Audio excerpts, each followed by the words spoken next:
16조 4천억 원을 들여서 자영업자들의 빚을 탕감해주겠다는 정부 대책을 두고 갑론을박이 이어지고 있는 가운데 오늘 한국은행이 자영업자들의 빚 탕감이 필요하다며 지원 사격에 나섰습니다.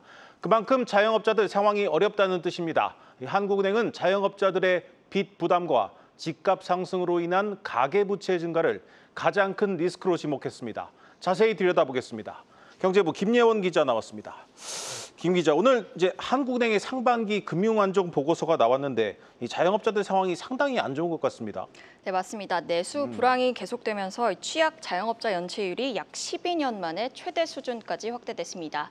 1분기 말 기준 취약 자영업자 대출 연체율은 12%를 넘어섰는데요. 장기 평균인 8.35%를 훨씬 웃도는 수준이고요. 지난 2013년 2분기 이후로 가장 최고치입니다. 코로나 팬데믹 당시 빚을 내 버텨왔던 자영업자들이 이후에도 매출을 회복하지 못한 영향으로 풀이됩니다. 실제 자영업자 대출 잔액은 2022년 하반기 이후 증가세가 둔화되고 있는데요. 취약 자영업자 중심으로 연체율이 높은 수준을 지속하면서 기준금리를 100bp나 낮췄음에도 자영업자들의 채무 상환 능력이 개선되지 않고 있는 것으로 보입니다. 이재명 정부가 추진하고 있는 이 자영업자 빚 탕감을 두고 상대적 박탈감이 든다, 모럴 해저드다 이런 논란도 있는데 한국은행이 오늘 이런 빚 탕감이 필요하다는 입장을 밝혔죠. 네, 한은은 이재명 정부의 배드뱅크 정책에 대해 긍정적인 평가를 내놨습니다. 이종렬 부총재보 발언 먼저 들어보시죠. 금융안정에 확실히 저는 도움이 될 거라고 생각을 하고 있습니다. 왜냐하면 소상공인 재기 지원 이런 쪽 배드뱅크도 말씀하셨는데 결국은 이제 빚을 탕감해 주는 거라서 전체적인 부채 비율도 줄어들지 않을까도 생각이 들고 그런 점에서. 채무 조정을 통해서 전체적인 부채 비율을 줄일 수 있다는 거고요. 이 신정부의 소상공인 빚 탕감 정책 추진에 한은이 힘을 실어준 것으로 보입니다.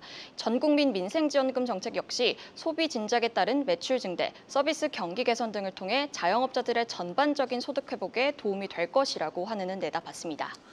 한국은행이 오늘 최근 서울을 중심으로 한 집값 상승에 대한 우려도 나타냈는데 한국은행은 어떻게 진단을 했습니까? 네, 한은은 서울을 중심으로 집값 과열이 커지고 있다고 진단했습니다. 한은에 따르면 서울 주택시장 위험지수는 올 1분기 0.9까지 상승했습니다. 이 주택시장 위험지수는 집값 상승으로 금융시장 불균형 위험이 커지는 척도를 말하는 건데요. 2022년 1분기 이후 3년 만에 최고 수준입니다. 1분기까지는 이 가계대출보단 집값 상승세가 주택시장 위험을 높이고 있는 양상인데요. 올해 4월 말까지 보면 수도권, 특히 서울의 집값 상승세가 가팔랐습니다. 이 같은 상승세는 최근 더 강해지고 있죠. 이 서울 강남의 일부 지역 아파트값 주간 상승률은 0.7%, 연율로 약 30% 수준에 달한다는 설명인데요. 최근엔 집값뿐 아니라 이 가계부채도 동반에 폭증하고 있는 점을 고려하면 2분기엔 이 주택시장 위험지수가 더 올라갈 가능성이 크다고 하는 내다봤습니다. 하반기에도 집값 상승세가 이어질 것이란 전망이 다소 우세한 상황인데 한국은행은 이 경기 부양을 위해선 기준금리를 내려야 하는 상황입니다. 결정을 내리기가 쉽지 않겠습니다. 네, 맞습니다. 그래서 이 한은이 보고서의 상당 부분을 할애해 거시 건전성 정책 추진이 중요하다고 강조했는데요. 네.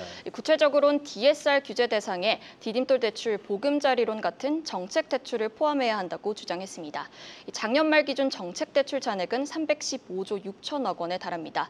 이 수백조 규모로 공급이 늘면서 이 정책 대출의 가계 신용 대비 비중도 2015년 말 9%에서 작년 말 16.4%까지 커졌는데요. 한은은 정책금융의 과도한 공급이 집값 상승을 부추기고 가계부채 관리에 어려움을 준다고 지적했습니다. 그래서 이런 문제를 해결하기 위해 단계적으로는 정책 대출의 DSR 적용 범위를 넓혀야 한다고 제안했는데요. 세부적으로는 수도권 주택 정책 대출에 현행 DTI 규제 비율인 60%와 비슷한 수준의 DSR 규제를 도입하고 향후 단계적으로 확대해야 한다는 주장입니다. 또 주택 공급에 대한 필요성도 강조했는데요. 한은은 최근 부동산 가격 상승의 가장 큰 원인으로 기대 심리를 꼽았습니다. 이 기대 심리를 안정시키기 위해선 주택이 안정적으로 공급될 것이란 확신을 줄 필요가 있다는 건데요. 최근 유상대 부총재가 이 수도권 주택 가격 상승과 이에 대한 가계부채 증가가 금리 인하 결정의 가장 큰 고려 요소가 됐다고 언급하기도 했죠. 집값과 가계부채가 안정되지 않고서는 금리를 내릴 수 없다는 메시지로 해석할 수 있겠습니다. 네, 잘 들었습니다. 경제부 김예원 기자였습니다.